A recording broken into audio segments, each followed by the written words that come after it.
If you lie to the government, they'll put you in prison. But when they lie to all of us, it's called being a politician. You think taking guns away will save our kids from the killings, but you're pro-choice, abortion kills way more children. If America's so terrible and racist, it probably isn't safe to encourage immigration. Just saying, all the contradictions are embarrassing.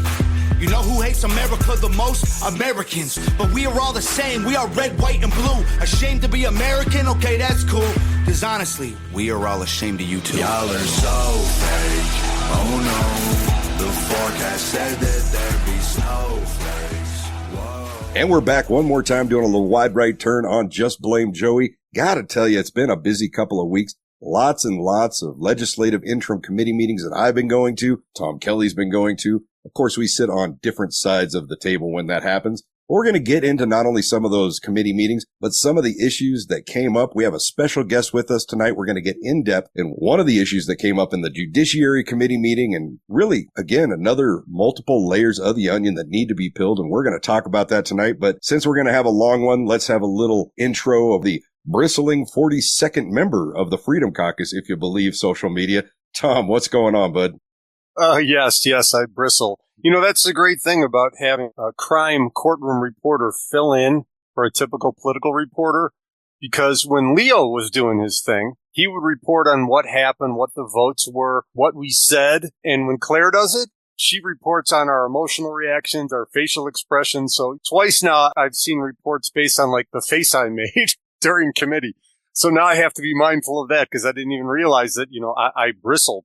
So if anyone wants to know what that's about, we are talking about the independence of the judiciary and the lack of transparency in how judges are picked. And somebody brought up the point, well, if we have bad judges, we have judicial retention. And I didn't necessarily bristle. I think I shifted in my seat and rolled my eyes because no one ever gets removed through that. Once you're an incumbent, once you're in your position, I've never seen anybody, even with a campaign against them, get more than like 30% no votes. So anyway, that was my so-called bristling, was my reaction to this idea that once a judge is on the bench, you could ever get rid of them. That was one of the things. But did you mention the 42nd member of the Freedom Caucus? Was that it? Yeah, I saw an article in Politico stating we have 42 members of the Freedom Caucus, and almost immediately, as soon as it posted on one of the social media sites, you chimed in with your feelings on the accuracy of that number.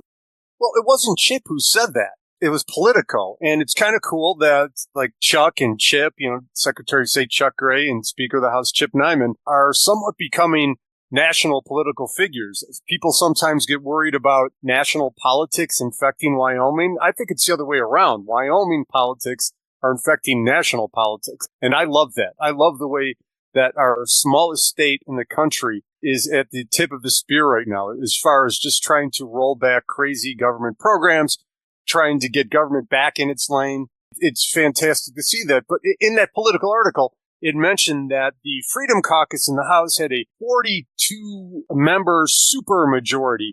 And I started laughing at that because I think there were 16 to 18 actual members of the Freedom Caucus. And we had a conservative bloc, I would say, of about 34 votes. So we had a majority, but definitely not a supermajority, because when there were tight votes, we typically had the same 34 people voting. And I was one of those people who voted regularly with the Freedom Caucus on those contentious votes. So I get why I would get lumped in with them by the media. But 42, you start getting people in there like J.D. Williams, Art Washit, Rob Geringer. I mean, I think all of them would be very, very surprised to find out they were members of the Freedom Caucus, especially when some of them will outwardly speak out against that block of voting. So, yeah, I just don't like inaccurate reporting as far as that goes. This whole thing about the Freedom Caucus has a supermajority in the House and owns half the Senate. There are literally 0 members of the Freedom Caucus in the Senate. It's only the House. So there, I got that out of my system. Well, I did want to bring it up, and I'm glad that you clarified, and I'll go reread the article. I may have misread it and thought that that was a statement from Chip Nyman. Either way, I really don't care. There's more of a curiosity than an indictment, because everybody's got the question out there. I did happen to go to a Freedom Caucus town hall this week, and I asked, hey, who are the members and how are we going to find out? And right now you've only got 13 on your website. What's up, John Bear? And John Bear lays it out, and this is what he had to say. Rural Wyoming matters. My voters are very interested in transparency, and I believe the Freedom Caucus does a lot of good work in transparency. Recently, there was an article Speaker of the House Chip Nyman said, Freedom Caucus, we've got the Wyoming House. We have a 42-member majority of the Freedom Caucus. I'm not interested in the names right now, but how soon can we see the names of the members of the Freedom Caucus on the Freedom Caucus website? Because right now there's only 13, and we would like to know where to send the campaign checks. Okay, this is a recurring question, and we're never going to, tell everybody who the members are. And there's a couple of reasons. One is some people become members of the Freedom Caucus because they want that camaraderie. It's how when you're in the middle of a war and you get that opportunity to go back to the back lines and take a little reprieve from the bullets coming your way, to be able to get together with like-minded legislators. So that some people like to do that, but frankly, it comes with a lot of heat, a lot of arrows, and not everybody is really up for that. So any individual member can raise their hand, but they don't have to. So the second reason is that a lot of times, how many votes you have, we don't necessarily want everybody to know how many votes we have because we're working an issue, trying to get people to believe and agree with us on a particular issue. So there's another reason we don't advertise who our members are. But that will stay that way unless some future chairman changes it or the body changes it. Right now, I don't think it's good. So I just wanted to put that out there as that's what was said. I don't have any commentary on it. Just the question keeps getting asked. That's about as close to the horse's mouth as you're going to get. The former chairman of the Wyoming Freedom Caucus, John Bear, says, this is who we are. This is how we post our membership. This is why. And just kind of let the people decide. I did pull up that article while we were listening to that, and I can see where I made the mistake because they start with a quote from Chip saying, this isn't a flash in the pan, Nyman said during an interview in his office here in the Capitol. 5 years ago, the legislature had 8 Freedom Caucus members that grew over the past 2 election cycles to 42 out of 62 House members. And of course, other than this isn't a flash in the pan, nothing's in quotes. So the way it was written almost looks like Chip said it, but I don't think it matters. It's just something I've been hearing a lot of lately. Hey, who are these members? Aren't they about transparency? That's the answer from John Bear. I don't think it includes Tom Kelly because he's been very transparent saying they asked. I said no. I told you why. Let's get back to governance. Hopefully that clears up some things for the people, or at least says this is some information for you to make your own decision on. But Tom, we had other issues come up during those judiciary meetings that were really emotional and are very impactful to Wyoming and deserve some scrutiny and attention when it comes to upcoming bills. So why don't you walk us into the topic we're going to talk about tonight and introduce our guest? Good. We had one of those articles that talked about, again, my facial expression. Claire had asked if I was getting teary-eyed because the face I was making when the poor kid was giving her testimony on the topic that we're going to get into. I was literally biting the inside of my mouth because so I wasn't like just mouthing in the middle of a committee meeting, corn pop, what is wrong with people? Because that's what I was thinking. And when I think really intensely, sometimes I can't. So if you see on the video, I've got my hand over my mouth and I'm biting the inside of my mouth not to say anything.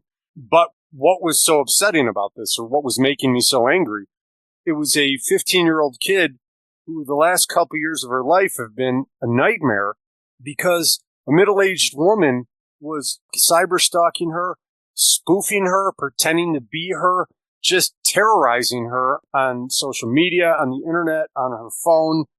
And the reason she was there is because there was a conviction on the stalker.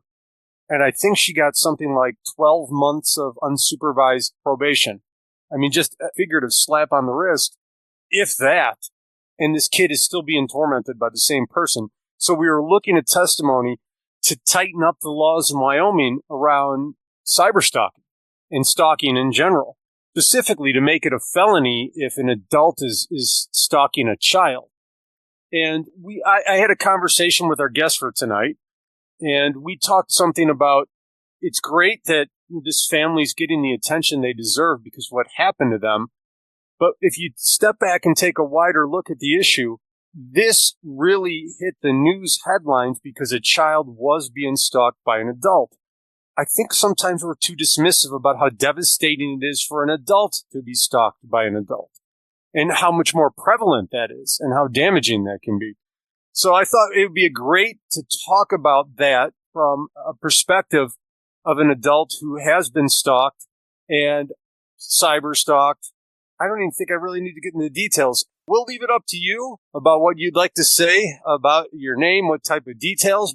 I think it would be a good idea right now to let the audience have an idea of what this is like when it goes on for years after year after year, and there's no recourse that is suitable in the law. Nothing is satisfactory. And by the end of it all, I mean, it's not even over, correct? You're still going through this. Yeah, I've been going through this I'm going on 21 years now. So 21 years, and some people would immediately knee-jerk reaction. Well, why didn't she do anything? We talked for a while, and you've done a lot. You've done enough to write several books on what's happened just with your experience, and maybe you should at some point, at least, to make some lemonade out of the lemons you've been handed at this time. But why don't you just, whatever you feel comfortable with, start sharing what it's like to be someone who's been subjected to nonstop harassment and stalking for decades with no real help from the law? Yeah. Wow. What is it like? That question alone just makes my heart start pounding. Anxiety, panic attacks. To have no help for 21 years, you lose your voice. No means no. And when we say no, we mean no. And to not be heard is devastating. It's heartbreaking. It's tormenting. Repeatedly, you're hearing your stalker say these lies for 21 years. It's gaslighting. It's emotional abuse. It's just tormenting. I don't know how else to, there's just so many words that I could go into to describe it. And when nobody, and I mean nobody, is stopping it, I have gotten to a point in this whole thing where I am now stepping back and I'm going, I get it. I get why women start taking matters into their own hands. Not even necessarily women, but anybody who feels helpless and hopeless. What are they left to do when they're begging for help and nobody is helping? Well, I'm glad we're going this route, that we're speaking publicly about the challenges you've had rather than taking the law into your own hands and then possibly ruining the rest of your life as far as that goes. So maybe we can get some public awareness on this. Maybe we can do something, have something positive come out of it. But for the listeners, why don't you give us an overview of the last 20 years of what happened, along with some of your responses, what you've attempted to do to stop this harassment and stalking for all these years? Yeah, well, to just start with some of the history, I guess, 21 years ago in 2004, I met a guy and we went on 2 dates. I very quickly saw the red flags and tried to end it. At one point, I got pretty firm and I made it more clear than anybody could make it clear that he needed to leave me alone, but he wouldn't listen. By 2007, he was charged and pled guilty to uttering threats. I was hopeful that that was the end of it, but shortly after that, I moved. And I should back up and say that this guy is actually, he lives in Canada. I was living in Canada when I met him. And so shortly after he was charged with uttering threats, I moved to the United States. I moved to Wyoming. And I was thinking, yes, I can start over. I can start fresh. And I basically got a new identity. I got a new last name, new phone numbers, new email addresses. I even got a new career.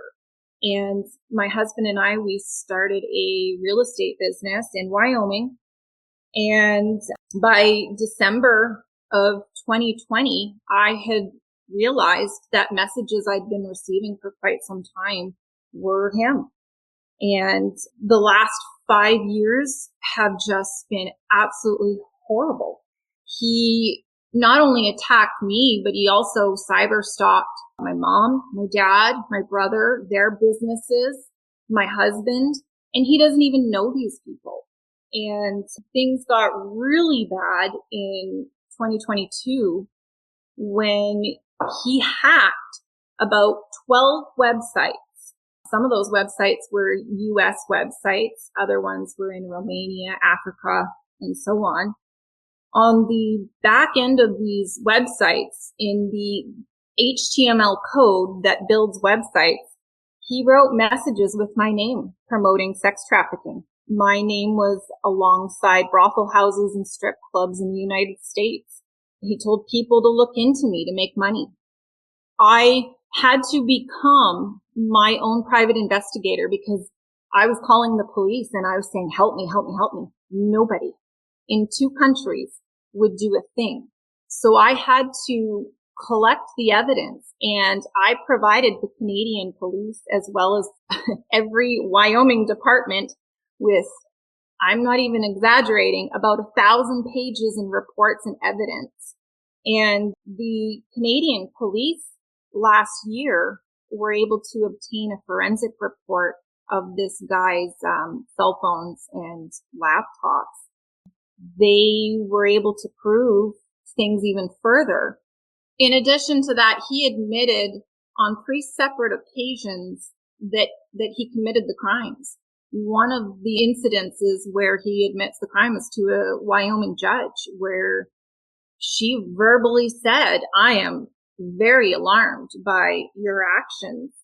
And still, nothing gets done. Nothing. No charges within Wyoming have been issued, and they won't be. I recently, just last week, it was indirectly said, but pretty heavily implied, that my case will not see a courtroom under the current laws in place. And I have sent letters to numerous people begging for help because I lost my Wyoming business. I had to shut it down. It wasn't safe for me to be a realtor anymore. I lost my career.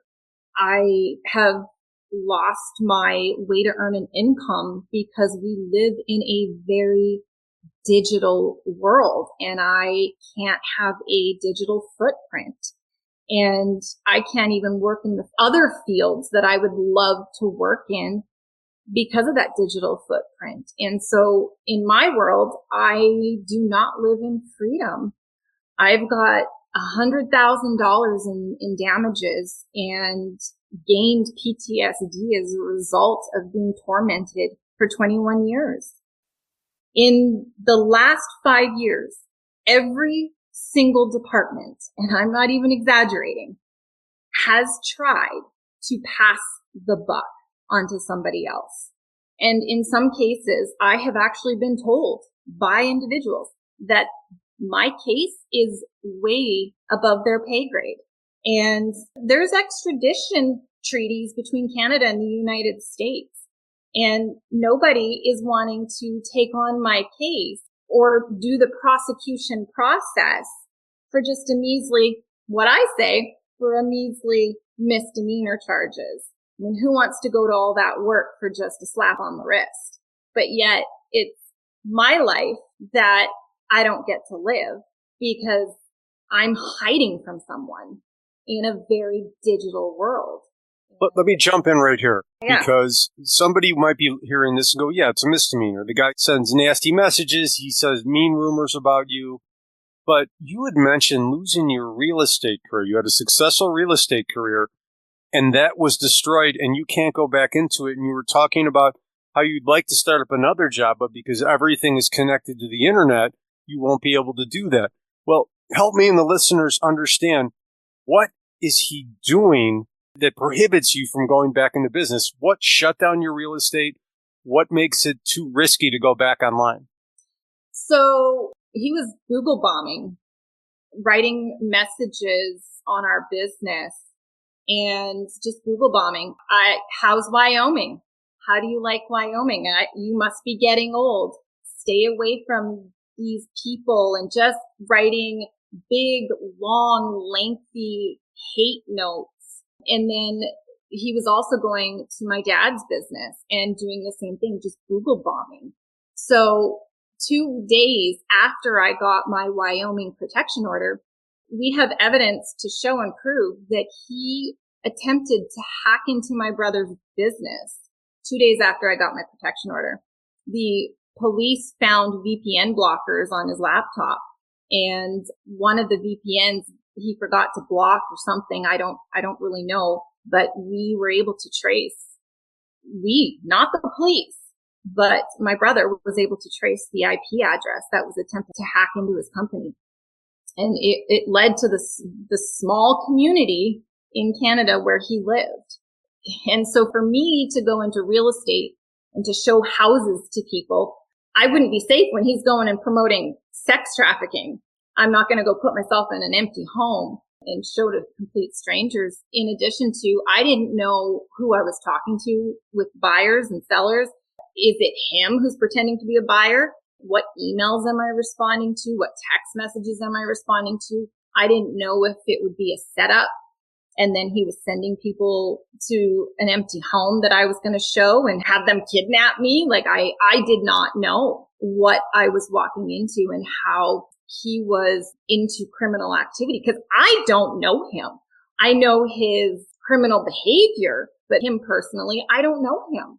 And so I don't know how deep and how dark he goes in crime. So it's not an illegitimate fear. I mean, it's rational. There's plenty of evidence and reason to be concerned, not only over your safety in your business, but that of your customers. I just don't want people to trivialize it and say, oh, you got a bad Google review, now you're pissed off at some guy in Canada. It does go into very real, every time I leave my house to do anything, there are other ways of contacting me or setting me up or putting me in a position to legitimately be unsafe. And I do know that this happens. As being a member of the canvassing board here in Carbon County, we do have situations that come up and they're called a confidential voter. Whereas a member of the canvassing board, I'm not even allowed to check and know their name or their address. We have to take it on good faith.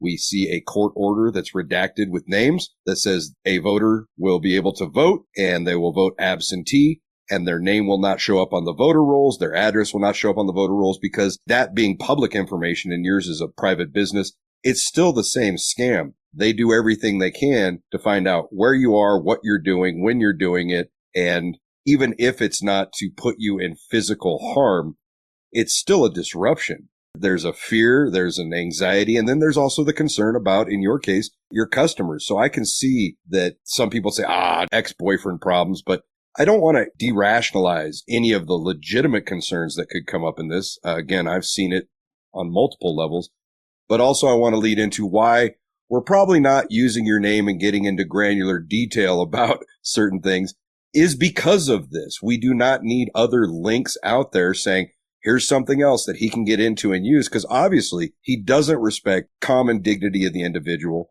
justice that begins with we, the people, treating each other's liberties fairly. And then, a restraining order is just a piece of paper. And it seems that this guy, and many like him, don't really care, especially when the answer is, okay, you violated that order. Let's put another order on you and go back to living in fear, hon.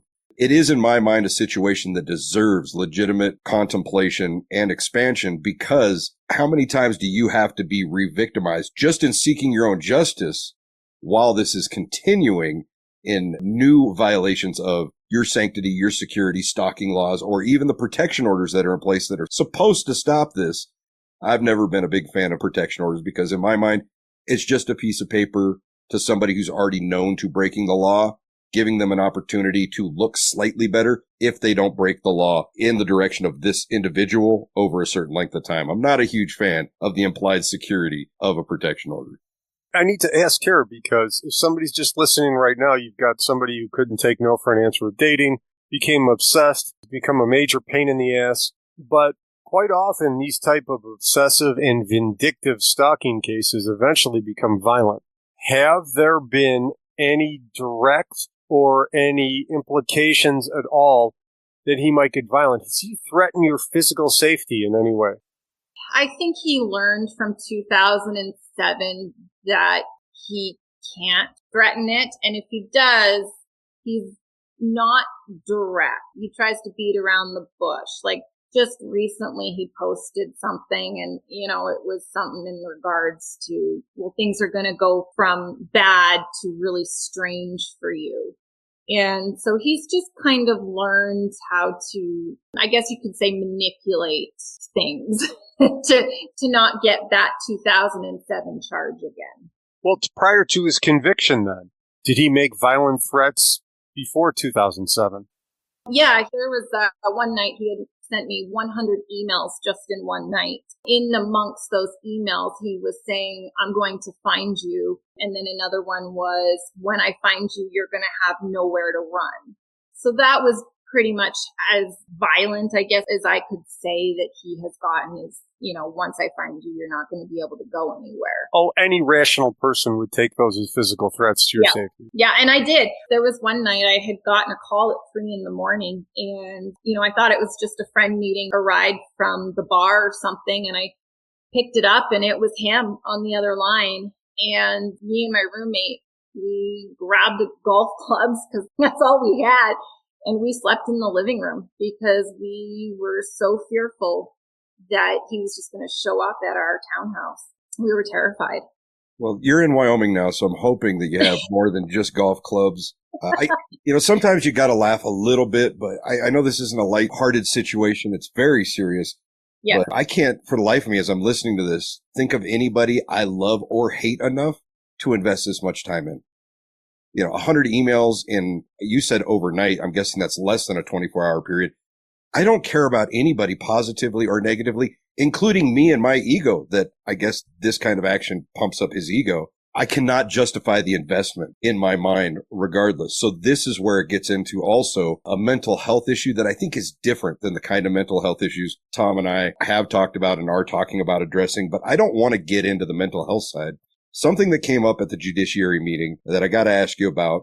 One of the things they asked about was, well, the daughter was being stalked digitally and this person was making up fake profiles and false phone numbers and burner phones, but they also included setting up mom and dad and pretending they were different people to mom and dad to kind of curate situations that weren't immediately directed at the primary victim, their child, but were still victimizing the child through other people. Has this guy, you said he's commented on your business, but has he reached out and tried to set up your husband, get him to do you'll think certain things, friends, coworkers, customers? Because that's one of the questions that's on the board right now is, do we find a way to codify rules saying if you stalk somebody and then you utilize other people in that stalking, those are separate charges? Yeah, he would send links. Some of those links, you knew it came from a Canadian IP address. Like, I live in the United States. And it was pretty obvious some of the things that he was sending was from Canada. And he was sending my husband links. He was sending me links, emails, texts, spam stuff. I actually found in my investigating, I actually found him on a forum requesting from someone else 1,000 profiles. And what those profiles were that he was seeking, I don't know. But what I do know is that he was creating fake Facebook accounts and he was messaging me in 2020 saying, do you still love me? Well, no, I don't love you. I don't know you. We went on 2 dates. I never kissed him. I never held his hands. Nothing. Like, we just sat across the table and had some MSN conversations. And in Wyoming, he created many fake accounts. And in fact, I also linked him to a marketing company claiming to be in Seattle. And I traced it to him. The very field that he is committing his crime, he earns an income in. And that is email, website hosting, website development, Google ad placement, you name it. He's committing the crimes in the field he's making money in. And I don't think that that's terribly rare. People lean to their strengths, but it's almost a disservice on top of everything else you've gone through that you've had to develop these skills just to keep up with your own investigation that in any other situation would have been bankable and marketable skills. But now you can't start your own business, especially in the digital world. I mean, talk about how many times can you be hit with the same bat and not really see any relief. But with the answer to that he had included your husband and other people in his pursuit of harassing and stalking you, I think that's something we're going to need Tom to write down, and him and I will definitely talk about later. But proposing that third-party stalking and the furtherance of stalking the initial individual as a separate crime, we should definitely dice out the words, because I think parents already bear a very difficult load when their kid is going through this. Your husband already bears a difficult load when he's going through this with you. Yeah. But to have him included, maybe not victimized, but used as a functional tool to further this act against their loved one, we've got to have something on the books about that. Well, I'd like to jump in and mention that you mentioned his career, and one of the knee-jerk reactions is the feeling that you'd like to tell his employer about what a dangerous person this is. But then, if he wasn't doing his job, he'd have more time to bother you. So that'd be a double-edged sword. I have to wonder maybe if there's a career for you in the NSA or the CIA where you could use your newly acquired skills of hunting down these types of things to do something productive, make some money, and not go public with what you're doing. But I have to ask from a personal standpoint, this doesn't sound like somebody who can navigate personal relationships very successfully. Do you happen to know if the perennial stalker is in any other types of relationships, or is the entire totality of this person's world, cyber world, where he's invented this relationship in his head with you? So he actually, upon my investigations and everything, I learned that he has a daughter. She's about 16 years old now, I think, maybe 17. And he's actually got a 4 or 5-year-old son right now, and a wife or a civil union girlfriend. They refer to each other as in a civil union. And about the time that he started messaging me, I think is about the time that he was starting to get into this relationship with this woman. And I think that's why he was saying, this is your last chance. Do you still love me? And the timing of it is just too coincidental. But then that so-called "do you love me" turned into this payback for something that I don't even understand what that's about. But yeah. And that's tough to deal with legally, but in the court of reality and public opinion, it's got to be something. There's one thing, and you always see it on the documentaries, when the spouse finds out and had no idea. Okay, that's interesting and difficult to watch, but really the question of not you, but somebody looking this guy in the eye and saying, how would you feel if your daughter grew up to be with or have to deal with a man like you, or your son grew up to be exactly like you? You know, those are questions that I really have on a personal level with people. You got to think about what you're leaving behind and what you're setting as the example. And it's one of the things that people like, really, Joey, you want your daughter to end up with a dude like you? I get that too. But really, when it comes down to it, we're talking about normalizing something in the eyes of the future generations that aren't going to see a big problem with this, or will be totally devastated when they find out that their father is like this. And that's just creating more victims out of whatever it is that drives him to do this.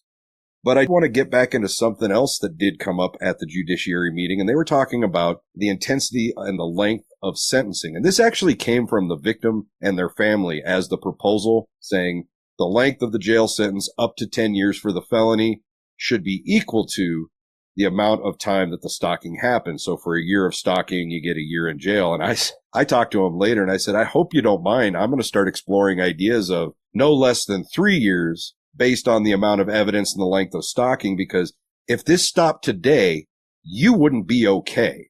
It's not just the length of time of stalking. There's damage. There's a footprint left behind, and there's a weight that you're going to carry, probably some portion of that weight forever.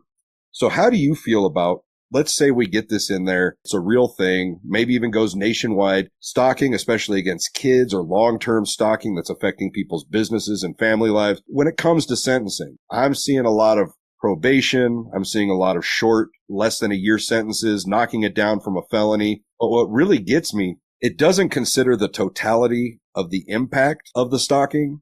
And it's almost like the victims and their families, at least in this one case that I've been watching, they're such good people. They actually agree for the lesser intense sentences, or even a smaller protection order, because, oh, you know what? She's got a family too, and her kids go to these events, and this actually happened. So What are we looking at? What do you think would be appropriate for sentencing? And what would you want to say to other victims when it comes to things like demanding a certain intensity of a protection order or a sentence once the conviction has happened? Oh, ironically, I wrote an impact statement. I was hoping that my case would go to trial in Canada, which it did not. And in my impact statement, I actually described my experience as being in a jail for 21 years. He has kept me in a prison. And I would agree with what has been said in regards to, for the number of years that you have cyberstalked and harassed us, that is the amount of time you should be in prison, because we have to live with the trauma. It is very traumatizing to tell someone to stop and they don't stop. And then they are searching for you and finding new ways to look for you and to harass you and torment you. And it's, man, the long term, like if somebody was to go and hit you, you're going to go get a bruise and you'll heal from the bruise. There's still some emotional wounding that comes with that. But the emotional wounding from the psychological abuse is in ways I feel to be even worse than if you were to get punched in the face. And I would agree. To me, that feels fair. Like, if you're going to go and cyberstalk me for 21 years, I want you in jail for 21 years. You don't get a slap on the wrist. Are you kidding me? That's spitting in my face. When current laws allow for that, it's offensive. It's repulsive to me. 21 years. I'm 40 years old, 41 now. That's my entire adult life.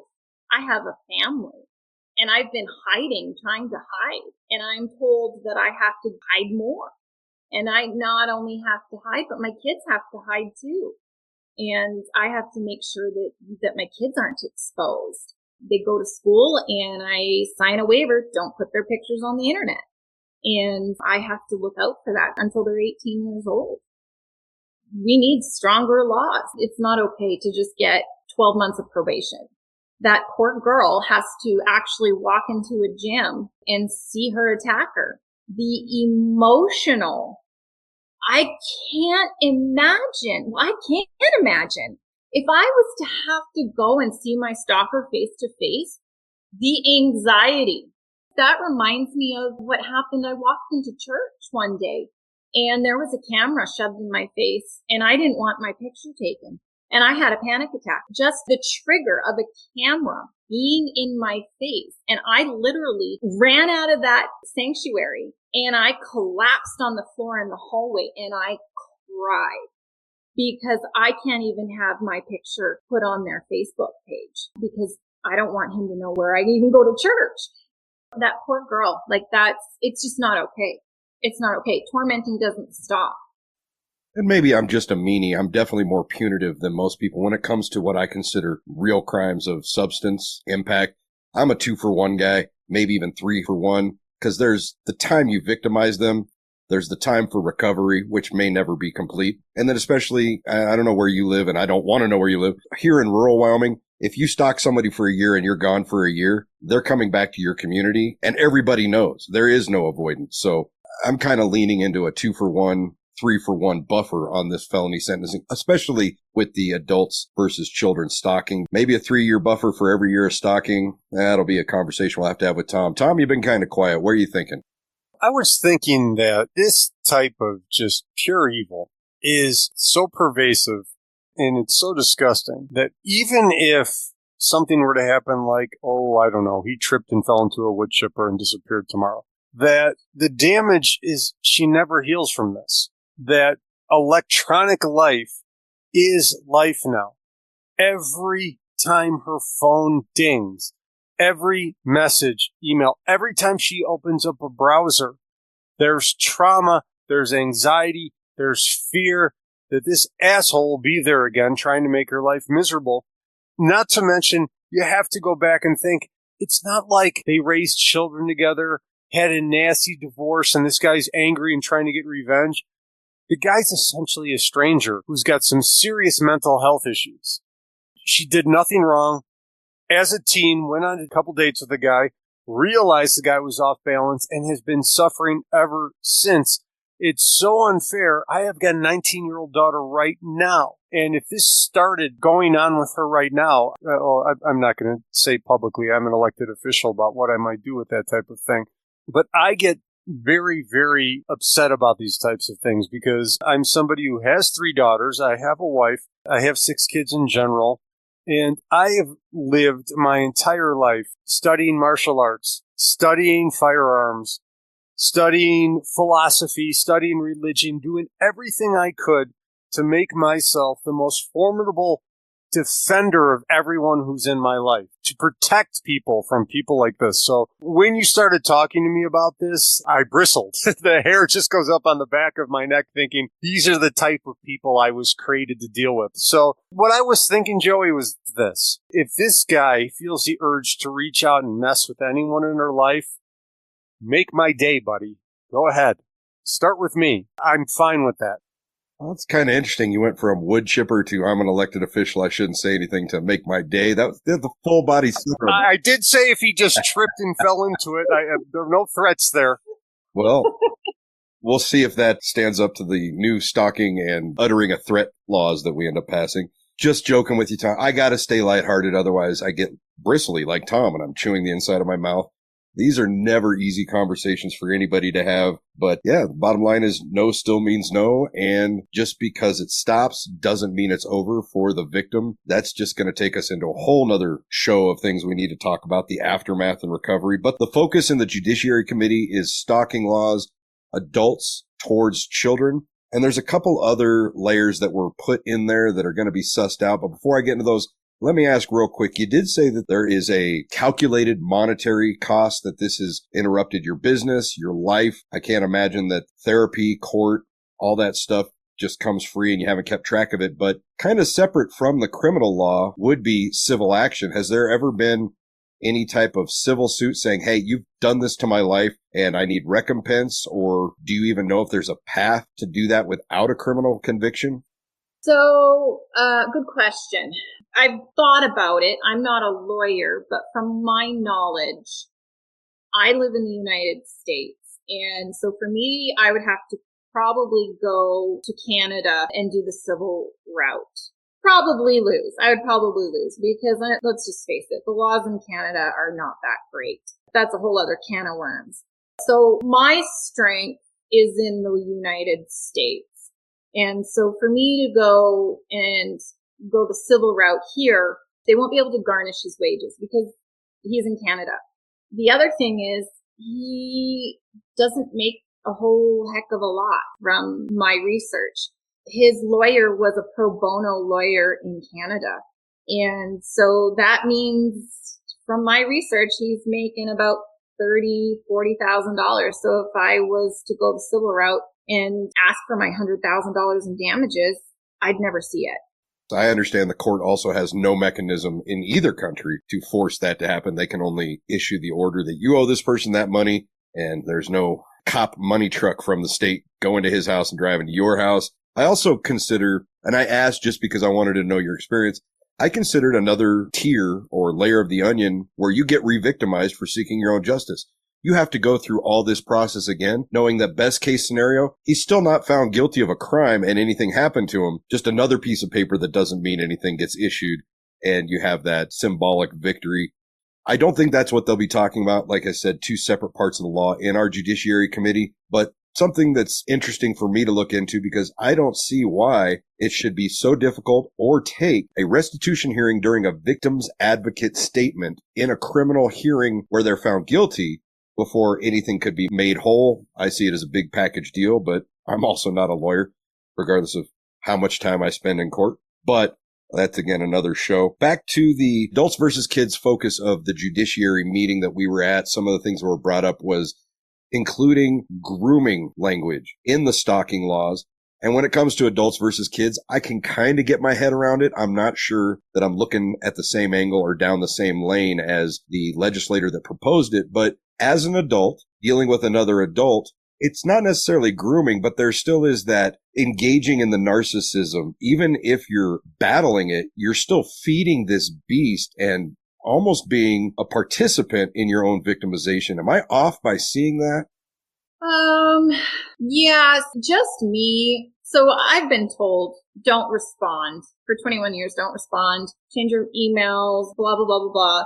And even just me going to the police fuels him.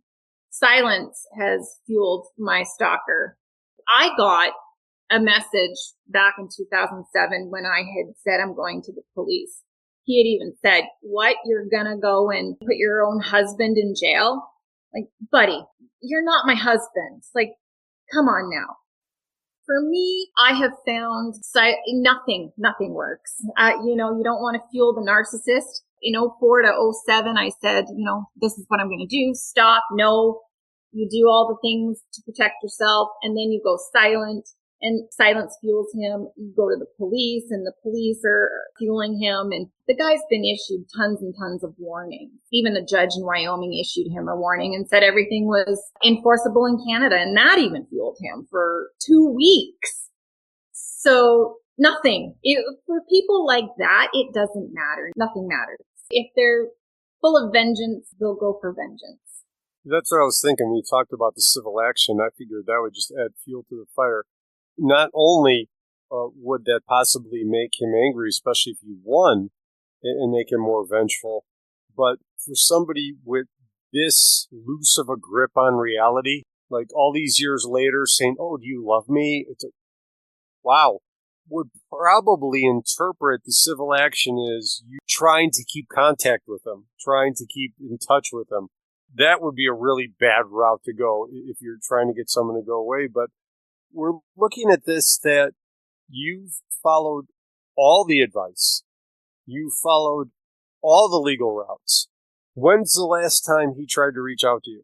Thinking back now, so there's been a couple things directly that I know of was October of last year, which was a breach in my protection order and a breach in the Canadian.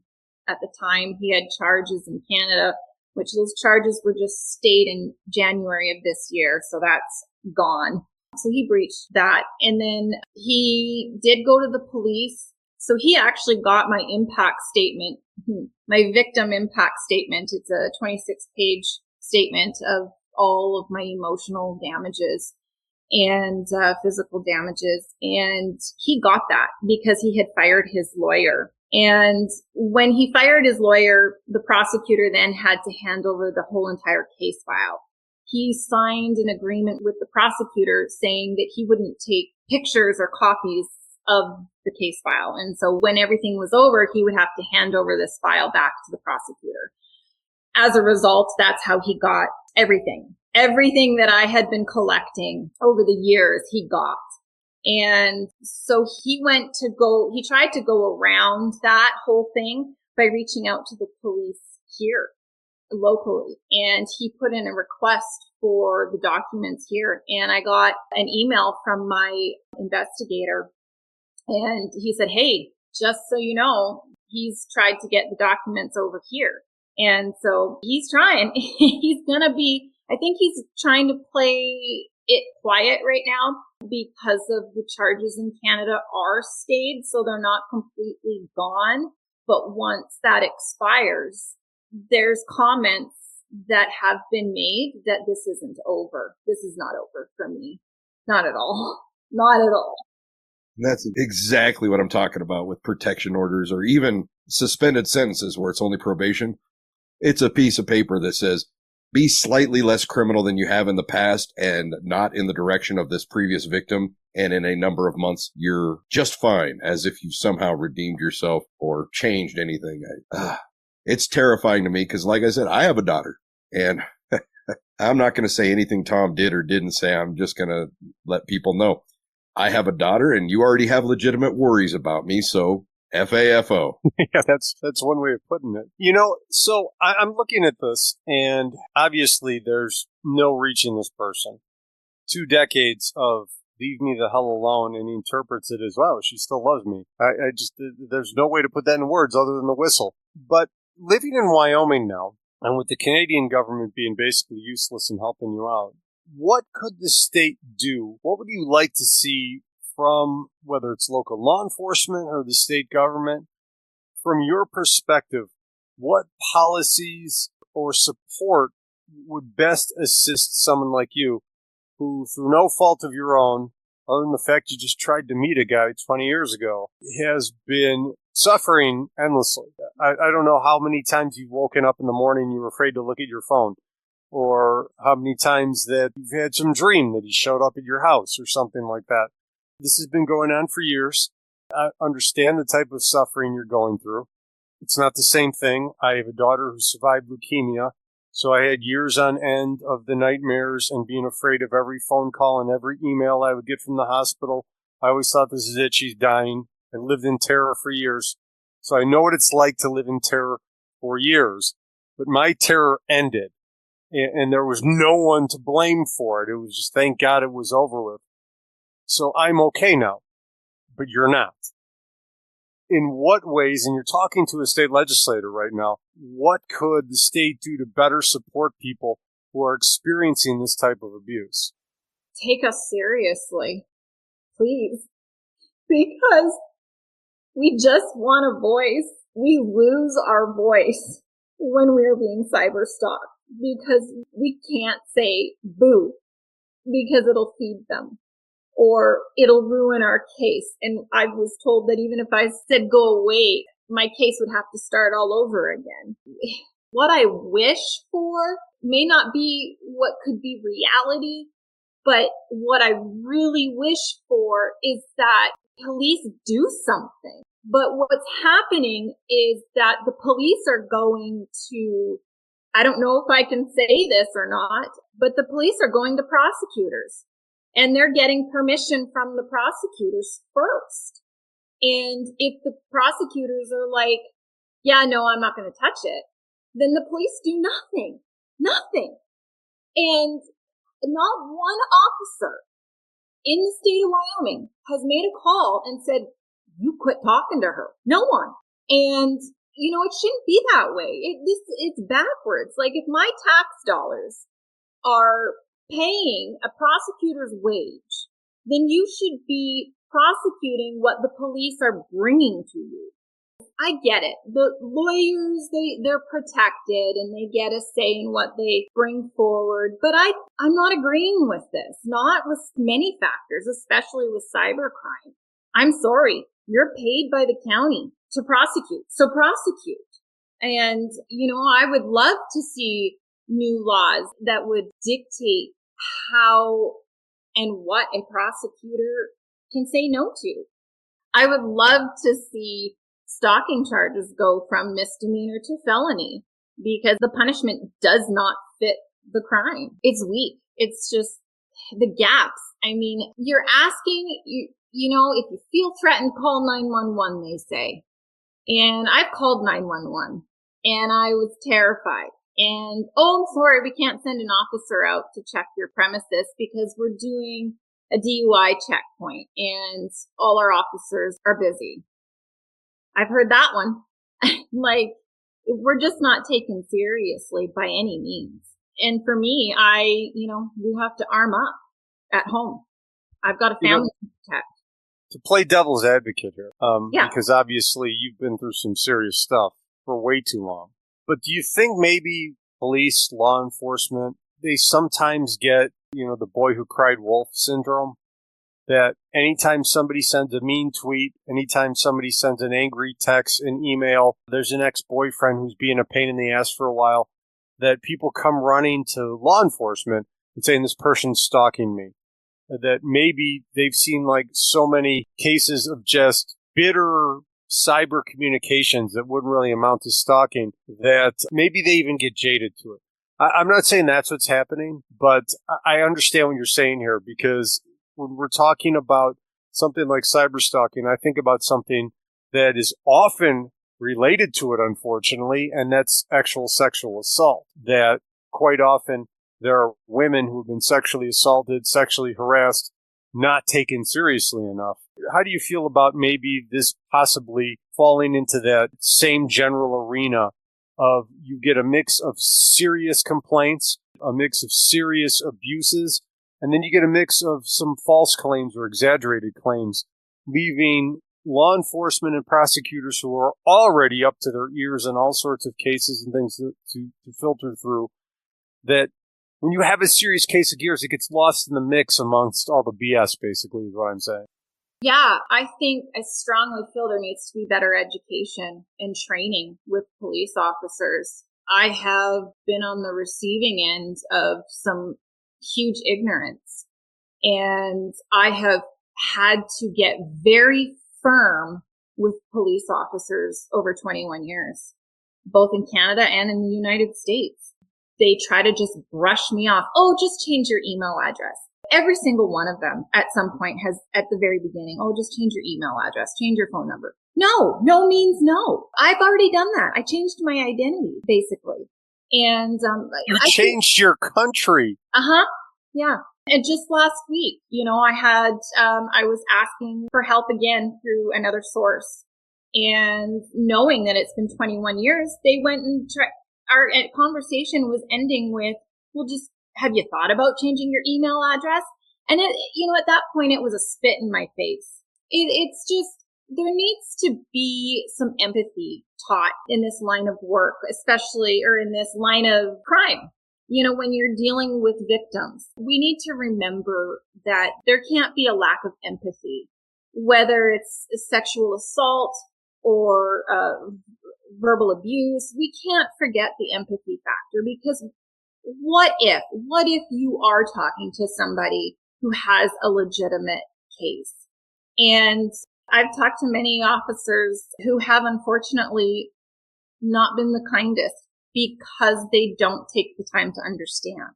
And they have cut me off many times before hearing the whole story. And no victim should be put in a position where they have to get firm with a police officer when they're crying. I have literally called crying, asking for help, and I get cut off and get this harsh, hardened cop.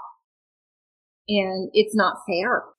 You know what I'd like to say to that is, for one, law enforcement, not an easy job. No. These are people who get paid basically the same as a school teacher. Their lives are in danger every day, and they are constantly exposed to the worst of humanity. Yeah. So I don't want to come down on law enforcement at all. No. But I do see your point that sometimes we think it's cyber, it's virtual, it's internet, it's not real. I think that's where the disconnect is. That some people don't understand how pervasive this type of harassment and stalking is, because it's everywhere there's a phone signal or Wi-Fi. That's the problem with it, is that in the past, growing up as a Generation X kid, if somebody bullied you, you just literally avoided that person. Maybe you could avoid the places that person went to. It was much easier to avoid the harassment, stalking, and bullying before the internet was ubiquitous. And now that our careers, our lives, our banking are all online, and you've got somebody like this who works in the cyber world, that this person has just become the Matrix and can find you anywhere at that point. I wish more people understood how unnerving and how emotionally devastating it can be, that you don't really want to just move off to a log cabin that has no phone signal. Or then again, maybe there are some days you have thought about doing that. I bet you have, actually. But at the same time, you just would like to live a normal life in the 21st century and be able to have a cell phone and not have an adrenaline spike every time your phone dings. So maybe we can get that across to people in general to start taking seriously. And that's why we invited you on here to talk about this, so people listening could start to think a little differently about cyber stalking. This is beyond bullying. This is outright abuse. And talking about doing something about it, first of all, the whole have you changed your email? I hate anything that equates to the have you tried unplugging it and plugging it back in answer. It just...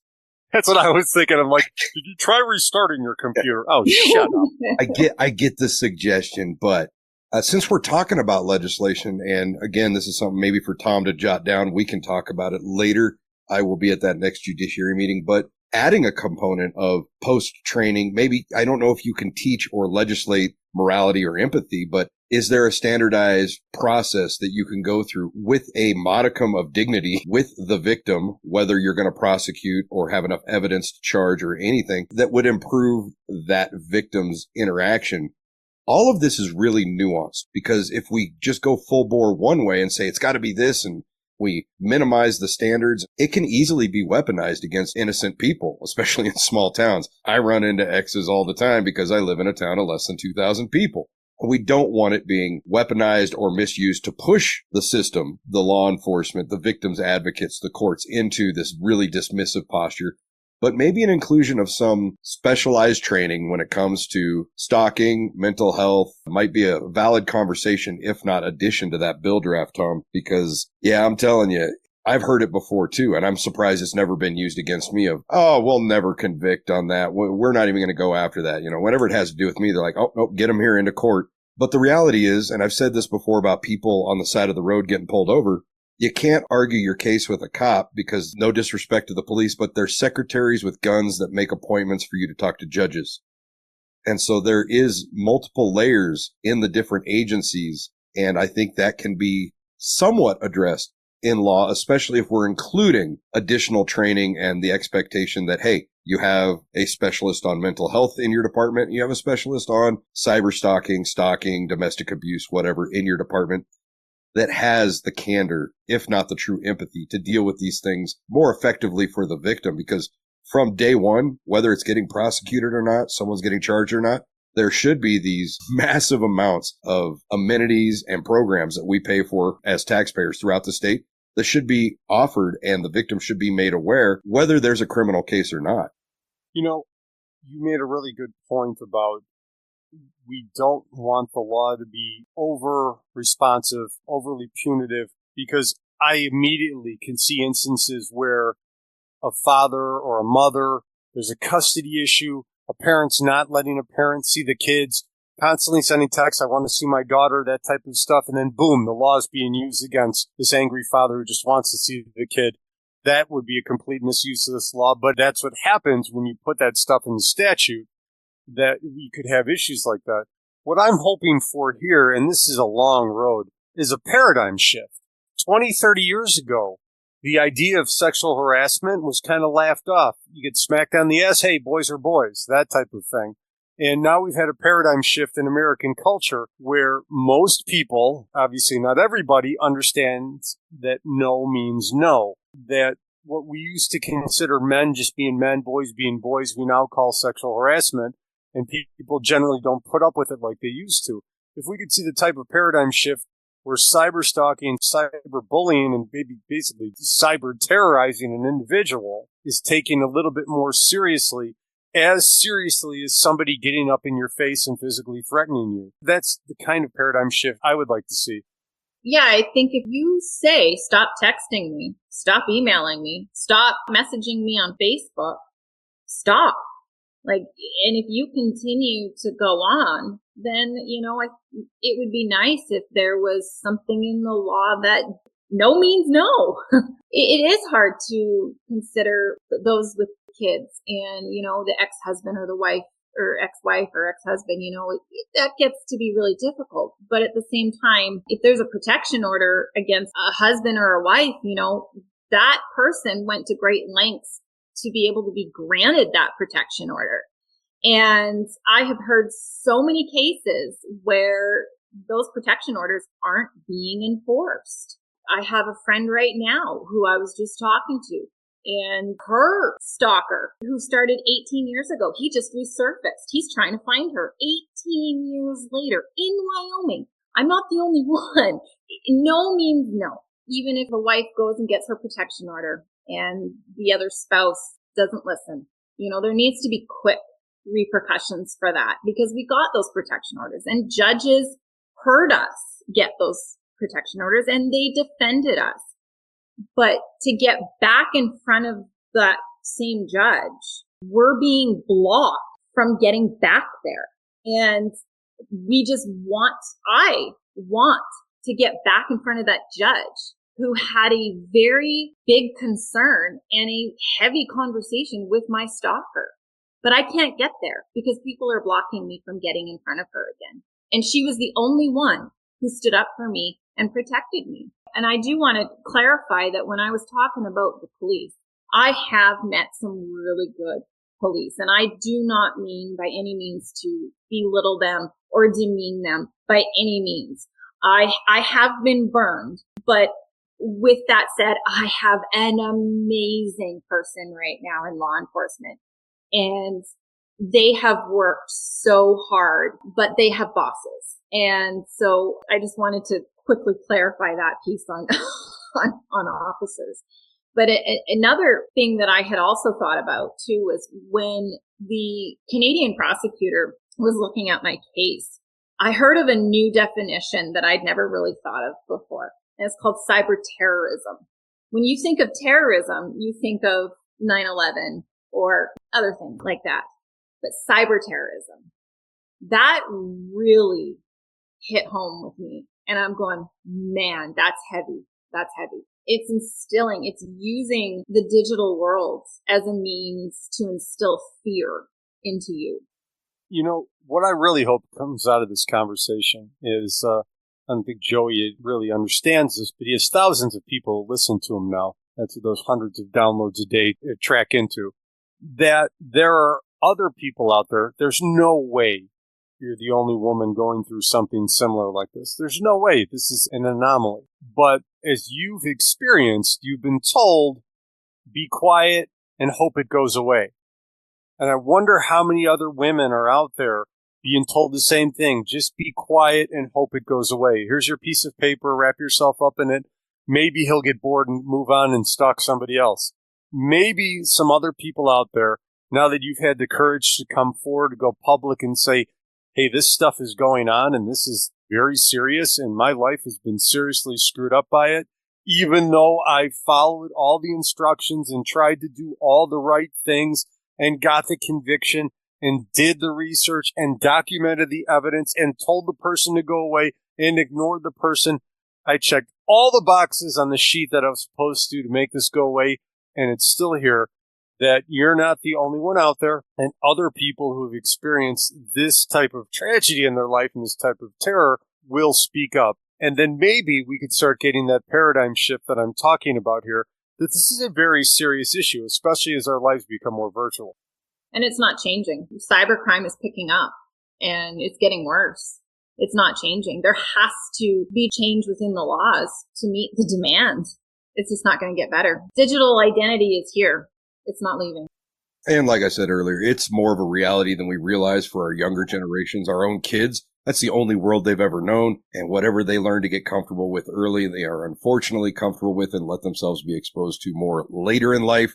I don't know about the paradigm shift happening just, amongst the citizenry and in a population conversation. It may take the law. And the one thing I'd like to see whatever happens with the law is to strengthen the usability of the protection orders subject to immediate arrest just so you can go in front of the judge and explain, hey, why were you doing this when the protection order said no? And then we need to include things like curating additional profiles and phone numbers. Once you've already been told stop, no, you're blocked, and you have a protection order against you. All of these things are separate crimes in furtherance of the stalking. Utilizing other people to get a situation going where you're further victimizing your victim, maybe indirectly. Again, got to be very measured, a lot of nuance in that. But we could just make protection orders mean something, have them be enforceable, and know that it's not the be-all, end-all of due process and the justice system. It's another tool. And I think it's a tool that's used incorrectly and ineffectively. That's where a lot of my focus would be, because I'm sick and tired of, on many levels, including domestic violence and other things, people walking through a piece of paper and the thing that the victim was afraid of being the outcome ends up being the outcome. And we're having a memorial and testimony instead of a conviction after a trial. Well, you know what? I'm really glad you reached out to me. Just so listeners know, this is somebody who reached out to me as a legislator to talk about these issues. And we decided to sit down and have a little discussion about what this was. And the more I heard, the more I realized that I'm very glad I responded to this email in the first place, because I understood immediately that this was not one human being's life that was affected, that this goes on beyond your circle, this goes on beyond Wyoming, and there are probably quite a few people out there suffering with something similar right now who felt kind of like you did, that nobody was listening and you were on your own. So thanks again for reaching out. Yeah, thanks for hearing me. And I do appreciate having you both here. Even though we're not naming our special guest, that's just kind of the way these things work. This is not the same argument I have about anonymity in politics. That's a whole different conversation we've had a couple times. But yeah, thanks for being here. Hopefully we're shedding a little more light on this, not with answers, but more things to think about, more layers of the onion that need to be peeled back and making it a reality. You know, the same thing I guess I might suggest to some of these cops that are a little aloof about it. Ask them the same questions maybe your attacker or your stalker should be asked. What if somebody was doing this to your daughter? What would you do as a police officer then, knowing you have these resources? I don't know. Lots of steps that could be taken, and definitely something that's going to be taken up again in the future at the Judiciary Committee, where Tom and I will both be August 12th. That's going to be in Casper at the new state building. So go on wyoledge.gov and check that out. Get all the details, prepare to testify, or just listen so you know more than you do right now, because that is the meeting where they won't be talking about, are we going to talk about this situation? That is the meeting where they'll be going over the draft legislation that was requested at the meeting Tom and I talked about. And if you happen to be there in Casper and you see me and Tom, stop, say hi, and remember, we're not from the government, but we are here to help. If you lie to the government, they'll put you in prison. But when they lie to all of us, it's called being a politician. You think taking guns away will save our kids from the killings, but you're pro-choice, abortion kills way more children. If America's so terrible and racist, it probably isn't safe to encourage immigration. Just saying, all the contradictions are embarrassing. You know who hates America the most? Americans. But we are all the same. We are red, white, and blue. Ashamed to be American? Okay, that's cool. Because honestly, we are all ashamed of you too. Y'all are so fake. Oh no, the forecast said that there'd be snowflakes.